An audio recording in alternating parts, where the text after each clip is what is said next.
Снасть вроде собрана, заброс летит и летит далеко, а рыба почему-то не клюет. И это еще полбеды. Да, потому что поводок постоянно путается, поклевки, если они и есть, абсолютно не чувствуются, и вся рыбалка, которая, должна была быть удовольствием, превращается в сплошное мучение. Именно. А все потому, что многие думают, будто бомбарда — это, просто такой тяжелый поплавок. Это фундаментальная ошибка. Мы вот как раз покажем, почему это не поплавок, а прямая, почти нервная, я бы сказала, связь с приманкой. И как сделать эту связь рабочей, а не мертвой. Сегодня мы как раз и разбираем то, что на самом деле убивает всю суть и всю эффективность спирулина. 3 ошибки. Коротко и по делу. И прежде чем начнем, давайте сразу определимся с главной болью. С какой проблемой вы столкнулись, когда впервые пробовали ловить на бомбарду? С постоянными, просто бесконечными перехлестами поводка или с полным отсутствием поклевок, хотя вы точно знали, что рыба там есть? Ошибка номер 1. Назовем ее, скажем, слепая вера в классику. Звучит красиво, но на деле. На деле это просто неправильно подобранная снасть. Что это значит на практике? Я признаюсь, сам на это попался в свое время. Начитался старых статей. Купил длинное, почти 4-метровое удилище. На нашей заросшей речке это было просто наказание. Идеальный пример. На воде это так и выглядит. Рыболов приходит на реку с этим длинным, мягким, таким матчевым удилищем. И начинается, да-да. Ему неудобно делать заброс из-за деревьев за спиной. Стать кажется неповоротливой, ватной, абсолютно бесконтрольной. Ты не управляешь ею, а борешься с ней. А все потому, что где-то написано, что это классика. Ну а в чем логика этой классики? Она же не с потолка взялась, наверное. Почему все так советовали именно длинное удилище? Логика есть, конечно, но она для совершенно других условий. Смотри, этот подход с длинными такими параболическими палками, он хорош для больших озер, для платных прудов, где у тебя за спиной, футбольное поле, и нужен максимально дальний заброс. Чтобы достать до той самой форели в центре. Именно. Но на большинстве наших рек, где кусты, деревья, какие-то обрывы, это просто непрактично. Мы теряем в самом главном, в универсальности и, в комфорте. То есть ты предлагаешь просто забыть про эти каноны и взять то, что уже у многих, скорее всего, есть? Именно. Что делать вместо этого? Взять обычный спиннинг средней длины, скажем, до 2,5 метров, но, и вот сейчас главное, быстрого строя. Этой одной палки хватит для большинства ситуаций и на реке, и на озере. Запомни, универсальность намного важнее рекордов дальности. Это слишком логично, чтобы не работать. Хорошо, с удилищем понятно. Но тут же возникает второй такой классический совет — монофильная леска. Все старые рыболовные книги учат, что ее растяжимость, она как бы прощает ошибки, не дает рыбе сорваться. Ага. Разве для новичка это не важнее, чем почувствовать какой-то там легкий тук на дне? А вот это второй миф, который обходится новичкам очень дорого. И я говорю в прямом смысле. Я сама помню, как за одну рыбалку отстрелила 3 дорогие итальянские бомбарды, когда только училась. Ох, знакомо. К концу дня я ловила уже не на то, что нужно, а на то, что было не жалко потерять. И виной тому был именно монофил. Он тянется, и при малейшей ошибке в забросе снасть летит неконтролируемо, и все, отстрел. То есть та самая растяжимость, которую нам продавали как плюс, на самом деле огромный минус. в этом виде ловли однозначно. Однозначно. Нам нужен абсолютный контакт. Забудь про амортизацию лески. У нас же в руках современный спиннинг, у него гнется бланк, у нас есть фрикцион катушки. Этого хватает. Этих 2 элементов с головой хватает, чтобы погасить любые рывки. Растяжимость лески здесь — это просто лишнее, вредное звено, которое ворует у нас информацию. Поэтому на основную ставим только плетеный шнур. Это не поплавок, это связь. Понятно. Значит, короткий быстрый спиннинг и плетеный шнур. Это база. Но я вот думаю, этот самый контакт ведь легко потерять, если сама оснастка неправильная. Угу. Я видел в интернете схемы, там тройные вертлюги, какие-то бусины, противозакручивателей. Кажется, что чем сложнее, тем лучше, чтобы уж точно ничего не путалось. Или это тоже заблуждение? Ошибка номер 2. Это она и есть. Ошибка номер 2. Излишнее усложнение оснастки. Наверное, самый частый пример. Это когда оснастка похожа на новогоднюю елку. Точно. Куча блестящих элементов, которые, по идее, должны спасать от перехлестов, но поводок все равно путается, а деньги, и, что еще важнее, время на рыбалке потрачено. Но почему так?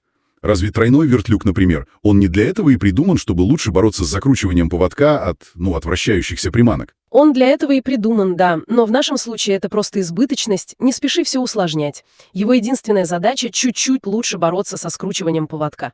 Но с этой задачей прекрасно справляется и один, но качественный вертлюг от хорошего бренда. А проблема перехлестов тогда в чем? А проблема перехлестов, как мы дальше увидим, лежит совсем не в количестве вертлюгов, а исключительно в технике заброса. Люди просто пытаются железом исправить ошибку в руках. Хорошо. А что насчет флюорокарбона на поводок? Но это же почти аксиома.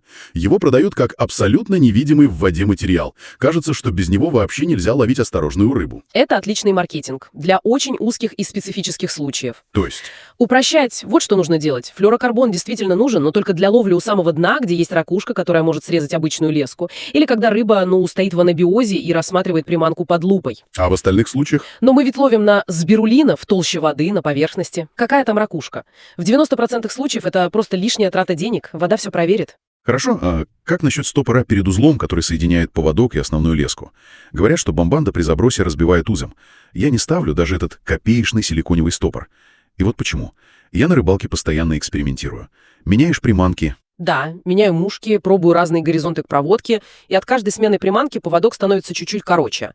За рыбалку я перевязываю этот узел несколько раз. Он просто физически не успевает разбиться бомбардой, потому что я его постоянно обновляю. То есть это лишний элемент? Просто лишний элемент, который не решает реальной проблемы. И прежде чем мы перейдем к самой важной и, как я понимаю, самой дорогой ошибке, к технике. Задумайтесь на секунду, как вы делаете заброс бомбарды. Это резкий, хлесткий щелчок спиннингом из-за спины, или это плавный силовой разгон, похожий на работу катапульта? Итак, ошибка номер 3. Снасть, казалось бы, правильная. Оснастка простая. Но ничего не работает. Бесконечные перехлесты и абсолютно невидимые поклевки. Дело в руках. В технике. И вот к чему это приводит на практике. Заброс, и в полете длинный поводок с легкой мушкой обязательно захлестывается за основную леску. Классика. Или второй сценарий. Снасть кое-как приводнилась, рыболов начинает проводку, но не чувствует вообще ничего. Ни игры приманки, ни касания дна, ни тем более осторожной поклевки. Все происходит как будто в вакууме. И почему так? В чем механика этой ошибки? Почему поводок так себя ведет? Все дело в двух вещах. Первое — это резкий такой спиннинговый заброс. Когда мы пытаемся выстрелить тяжелой бомбардой, как будто это легкий воблер, вся оснастка начинает кувыркаться в воздухе. А второе? А второе, не менее важное, это полное отсутствие контроля в момент приводнения. Тяжелая бомбарда по инерции просто догоняет легкую приманку, и вот он перехлест. Вот где все решается. Звучит как приговор. И как это исправить? Какая-то, не знаю, секретная техника? Никакого секрета. Просто нужно изменить сам подход. Пауза. Забудьте про резкость. Заброс должен быть плавным и мощным. Как катапульта. Именно. Отвела удилище назад, почувствовала, как бомбарда своим весом нагрузила бланк и плавно разогнала ее. А самое главное — это то, что происходит в последнюю секунду полета. Так. За мгновение до падения бомбарды в воду мы просто притормаживаем сход шнура пальцем. Просто пальцем. Просто пальцем. И что происходит? Бомбарда резко тормозит, а поводок с легкой мушкой по инерции вылетает вперед. И ложится на воду в прямую линию, вдали от основной лески. Все. Проблема перехлестов решена. Навсегда. Это гениально и просто. Хорошо, это спасает от перехлестов. А как добиться того самого контакта, чтобы чувствовать поклевку? Ведь многие жалуются, что бомбарда глухая, что через нее ничего не понятно. Она глухая только на неправильной снасти. С монофилом и с мягкой лапшистой палкой. А теперь представь картину. У тебя в руках быстрый спиннинг и плетенка. Угу. Ты ведешь приманку на течение, например, нимфу. Забрасываешь вверх по течению и даешь ей свободно плыть, лишь выбирая слабину шнура. Чтобы он был постоянно натянут. В контакте. Всегда. С плетенки ты почувствуешь каждое касание дна, каждую травинку, каждый камушек, а потом легкий тук. Или просто остановка. Это она, поклевка. А с монофилом? С монофилом ты бы этого просто не заметил. Подумал бы, что это мусор или течение. Вот почему. Это не поплавок, это связь. Давай тогда подведем итог. Кажется, все действительно встало на свои места.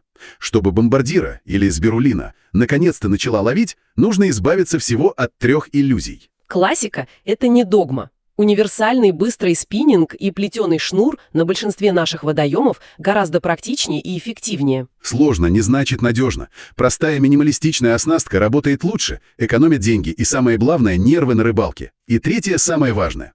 Контроль решает абсолютно все. Плавный заброс, как из катапульты, и обязательное торможение перед приводнением. Это и есть главный залог успеха.